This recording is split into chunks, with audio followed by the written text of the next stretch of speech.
Hello, this is Simple Life Philosophy, and I'm your host, Ed Raby. This is the channel that seeks to come along with me where I am trying to discover a philosophy of life that is both simple to understand and simple to execute. Uh, as you saw by the title of the video, I'm talking about National Autism Awareness Month. This is the last day of National Autism Awareness Month for the United States. And before I really get into it, I want to give a shout out first to my son, who celebrated his 33rd birthday yesterday. And thank you. I don't often tell this story, but the day Ed Jr. was born, his mother had gone through a C-section, so she was literally out. She was unconscious when he came out, and he cried, and they wrapped him up and they handed him to me. And so I was the first person to actually hold Ed Jr. in this world, other than his mother inside her. And it is a moment that is etched in my brain. Sitting in that little hospital, he was the only baby there, and just holding him and looking at him, and my life has never been the same since, and in a good way. So, happy birthday, son, and I wish you many more. But back to the subject at hand of autism and National Autism Month. This has become a little bit more personal to me since the revelation that it's quite possible that I am autistic. And it's not so, because autistic people, if they're on the lower end of the spectrum, and they have been all their life and never knew it, they've developed coping mechanisms. There's a thing called masking. Masking, man, I'm a king at that. Just not showing your emotions. Okay, you could be a totally, balled up, ready to scream inside, but you just kind of keep it to yourself. And I'm damn good at that. The more online testing I do, because it takes forever to get an actual test and it's expensive. So I've been scouring the internet, reading articles, and I've digested so much time on this topic, not money. And you can tell I'm a little nervous talking about it. But the more I looked at it, the more these online tests that are free, because I refuse to pay money to be tested for something like this. I mean, this is something you need to know. And yeah, every time it's like you have very strong indicators that you might be autistic. Okay, and after about the 10th test, you're kind of like, okay, well, I bet you if I took the real test, it would come out, yeah, I'm autistic. How far, I don't know. Does it really matter at this point? And at my age, do I really want to get this test? Probably not. So I'm going to run with the assumption, and regardless of whether I am or not, I've gained a new appreciation for what autism is. It is not a person with a disability. I'm going to fight that. I agree with people that say that autism is not a disability. It can be debilitating, but say no more than an extreme fear of water or an extreme fear of heights. Those are debilitating things, but we don't think lesser of the person. We don't consider them disabled because they have those things. So it's, to me, autism, when you really look at it, we're wired differently. Our nervous system is literally wired differently than everybody else's, than most normal people, whatever normal is. And it makes us view the world differently. It makes us approach the world differently. We react to the world differently. And I have a great sympathy for such people, because I don't think different is necessarily bad. Sometimes it's better. In my case, I'm just going to kind of tell my story a little bit, because now that I look back at it, it explains a lot. Couple examples. Even in elementary, I liked to play by myself. I didn't really ever feel like I fit in with any of the kids. I had a few friends, not a lot though, just a few. Okay, my circle of friends was very small, very tight. and I defended them most of the time, even if they didn't defend me all the time. Um, I found myself in high school. Um, I was very religious um, back then, and I often used my religion as an excuse not to do social events. Uh, Played football. I played in 2 homecoming games from my school. Um, didn't go to homecoming. When people would ask, well, my religion doesn't allow dancing. Now, I knew full well that if I pressed my parents for it, they would have sent me. Good grief, my parents met at a dance. They fell in love at a dance. They ended up getting married because of a dance. So I don't think they had anything against dancing, and they didn't really care what our religion said about that. Um, and later on, everybody kind of lightened up the rules anyway. So it was more my excuse, because the real issue was I was absolutely scared to death of such a large group of people in a social situation like that. I was just like, nah, bro. I'm just not going to do it. Uh, Everything in my life, most of the time I have routines. I have ways I do things. I change them very, very rarely, and usually only for practical reasons. Over time, it used to make me angry when I had to change things. It doesn't make me angry so much anymore. I just get annoyed. I like routine. I like systems, and that's a good thing too. For some people, like to learn routines and systems, and they're not autistic because it helps them save time and energy. But for me, it lowers my anxiety. I get anxious about change. And the funny thing is, over the years, I've had to develop a philosophy that says, I realize change is going to happen. I'm going to get anxious about it, but I'm going to try to be different. It's interesting because me and my therapist talk a lot about expressing my feelings, and I've said more than once on this channel with the Stoic thing that, um, you know, Stoicism isn't about hiding emotions so much as taking responsibility for them. And it's really helped me with my anxiety. That's why I say it's very helpful. Taking responsibility for my anxiety, taking responsibility for my depression, and doing what I can. There's a lot of things about both of those things that are beyond my control if my wiring is different. But there is a lot of things that I can do to change the way I deal with it, I guess is the way I put it now. And this whole revelation, this whole last month, I'm like, yeah, I think I probably am. Okay. Um, it's not, I'm not going, woohoo, I'm autistic, but I'm not like upset about it either. The possibility just kind of has been part of this journey of discovering who I really am. And this is where I'm going to bash on religion here for a little bit. My religion told me that everything that I just described, some of that was just sinful. I shouldn't worry, that's sinful. I shouldn't be depressed, that's sinful. And now there's a hardwiring reason for it. And, that whole religiosity just caused me to hide from that and not accept it. And for me now, I really operate on the accepting of nature, of our nature that the Stoics talk about. And in my case, I accept the fact that I might be autistic. And in accepting that, I feel a lot better about it. It's actually made me a lot less anxious. I sit there and I now think to myself, um, there's a lot of this that I can't control, but I'm going to control what I can, and I'm going to move forward.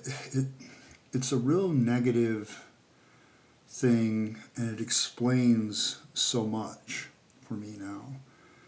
Like, I've had several crisis points in my life where the anxiety has got to a level where I suddenly stop genuinely being myself, whoever that is, maybe. But I like go off the grid, okay, and I go nuts. And I now, because I'm aware that autism may have a lot to do with that, it actually makes me less anxious about it and actually helps. Okay, it copes with it.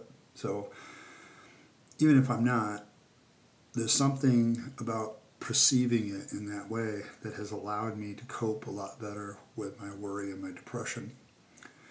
And it's something that I'm really focused in on. And so that's kind of where I'm at with it. But it also means I finally think I found a cause that I can get behind.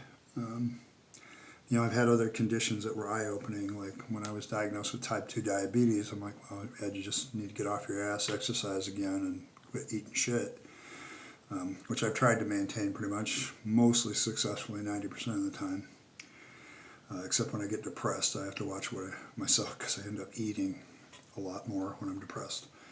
I have to watch that. So, but other than that, the diabetes things, that's something I can take control of. Had my first, real serious surgery thing, almost surgery thing with intestinal blockage. But once again, just eat better, Ed, and quit eating like a pig. These are all things I could take a lot more control of. But autism, this is there are some things beyond my control that are kind of scary because I have to ask myself a question. Now, what kind of job can I have where I make a decent living and yet doesn't stress me out to the point where it overloads my nervous system? Because I think that's what happens. I get to these points where I'm in extreme grief. I mean, I remember after my father died, I was out of it for like 2 years, just struggling to get up every morning, okay? And everybody's yelling at me, you got to get going. It's like, it so overwhelmed my nervous system. It's not an excuse, but it's a reason, okay? It's a reason. There's something that now I can look back at, oh yeah, I was just straight up emotionally overloaded, and nobody was being very helpful about it. I mean, my pastor at the time was being a dick about it. You just got to give it to Jesus. You can't keep grieving over your father. And it's like, it affected me deeply because I love my father very much. My ex-wife wasn't actually helpful. You got to just get over this and get going. And it's like, that's not helpful. That's not helping.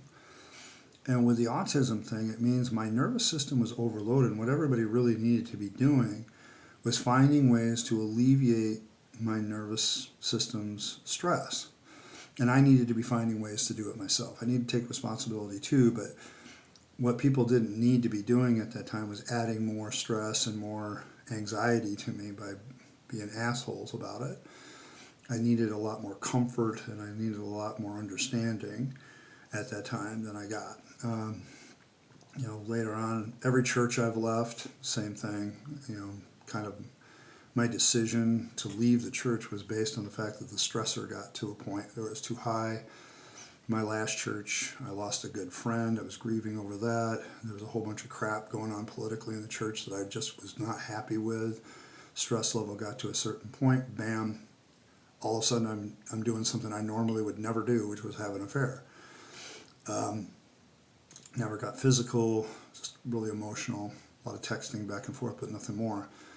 Then, more recently, I'm in a high stress situation in a new job being a teacher, and suddenly 2 blackouts and a few other things happened, and I realized there's something seriously wrong because inside I'm like, I can do this, I can tough this out, but my body is saying, no, you can't. And what it really was is my nervous system is saying, no, you can't.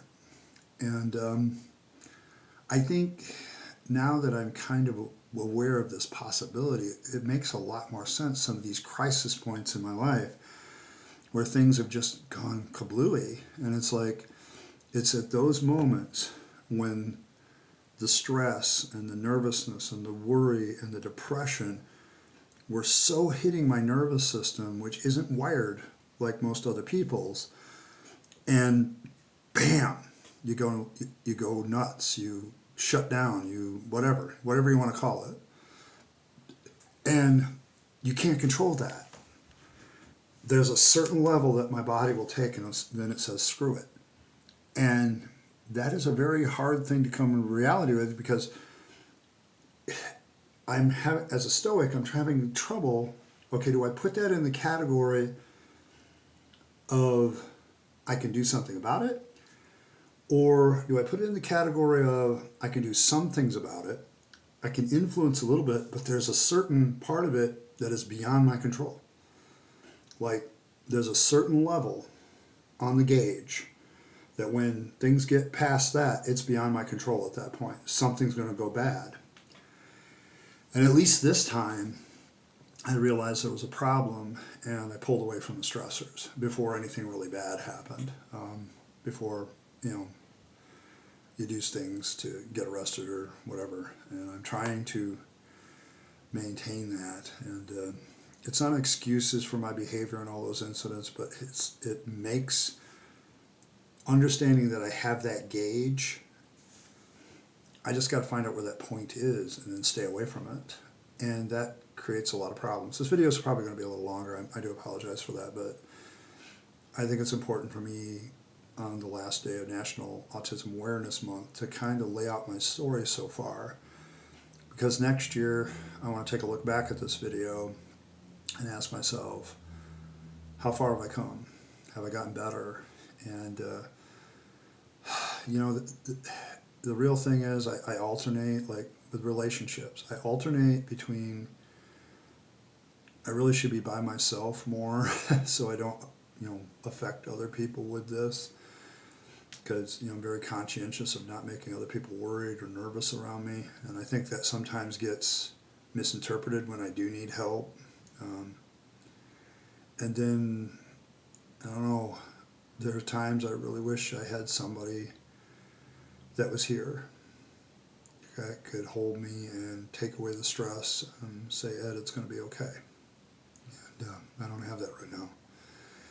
And there are some days that I really wish I had that person in my life that was a de-stressor, that woman in my life that was a de-stressor.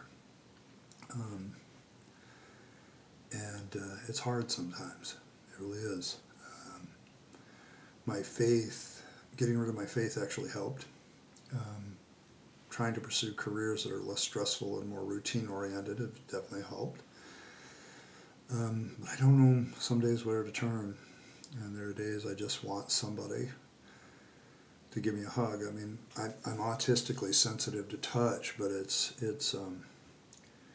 kind of a real strong yin-yang thing. I either really love it when people touch me or really hate it. There is no in-between. There is no neutral, because somebody touches me in friendship, I notice it immediately, and it's a very positive experience. If they just grab a hold of my shoulder, it's a very negative experience, and you're about to get punched in the throat. And that's just a reaction. It's like, don't grab me, okay? But hugging me and other things in my life have always helped. Very touch-oriented person and very sensitive to a lot of sensory things. I don't like bright light. People come into my apartment, if they were to come in here, man, it's awful dark in here. I said, yeah, because I keep the sunlight out. The sunlight bothers me. I have to actually prepare for it. I don't like loud noises. If you come in here, it's really quiet. I like quiet. I like to be able to hear myself think. And, it's all these things that I'm just having to get used to. And now there's a context. You know what I'm saying? And this is why this has become my cause. We got to do better with adult autism. We got to do better. We're getting it down with kids, and I'm happy for the kids, because the earlier you get this crap taken care of, the better off you are. But what about the rest of us that went through school and autism wasn't really a thing? Okay, now we're in our 40s and 50s, and it's still affecting our lives. And it's not necessarily bad or good, but it's like, if we had a better understanding of it, we could probably navigate the ship a little bit better, you know what I'm saying? I'm starting to learn how to navigate my ship a little bit better. Got a long way to go, but I'm starting to get a handle. I can grab the tiller a little bit differently. And I think Stoicism is helping. I think the minimalist, essentialist, routine-oriented culture helps. But I need to find something that allows me to express my emotions in a positive way. Right now, notice I'm talking to you about it and everything, well, you seem to be fine. I said, yeah, sit in front of me. It's a whole different story.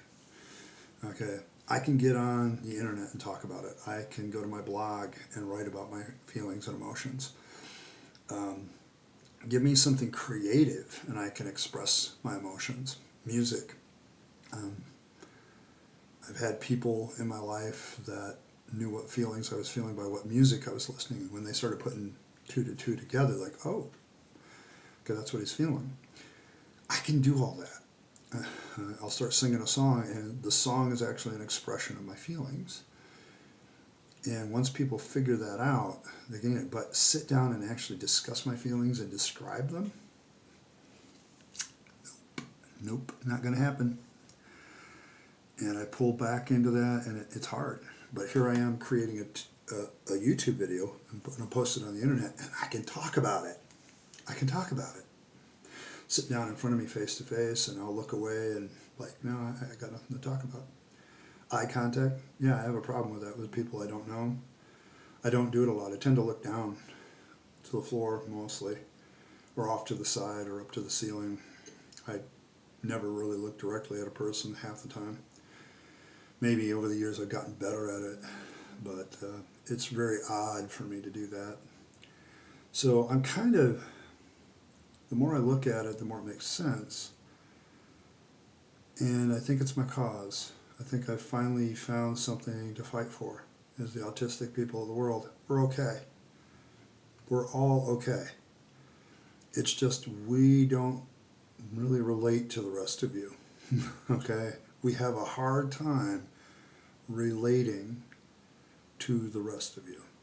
That's the issue. And I want everybody to understand that. I want everybody to get that. And so in honor of National Autism Awareness Month and the last day of it, I want to make this video and say thank you to the mental health care professionals and particularly my therapist to kind of point me down this path, because it's been kind of a lot of self-revelation that has been very helpful in helping find the way. I don't know how many years I have left, but nobody really does, but I want them to be more and more productive. I want them to be more simplified and focused. And, you know, my hardwiring kind of makes that difficult from time to time, and as I figure it out, maybe I can figure out something I can do that will help me better understand it and get along with life better. So I just wanted to make this video and kind of lay out my journey with autism so far, and to make you aware of some of our struggles, and I just want to thank you for stopping by. I appreciate everybody who has subscribed to the channel. We're getting close to 50 subscribers at this point, in case you're watching this video later. I just started this channel a month ago. I think we're doing far better than my original channel, and you know, I'm just taking my time with it. I want to build it right, and I'm trying to learn more and more things. But I do want to thank everybody for stopping by. Make sure you like the video if you like it. Subscribe to the channel. Comment if you have something to say about autism. This particular video is for anything that's autistically related and making people more aware and more understanding of autism. So if you've got something to post about that, absolutely go ahead. Thank you once again. Make sure you subscribe, get your notification bells turned on. And this has been Simple Life Philosophy, and I've been your host, Ed Raby, and I hope you have a great day.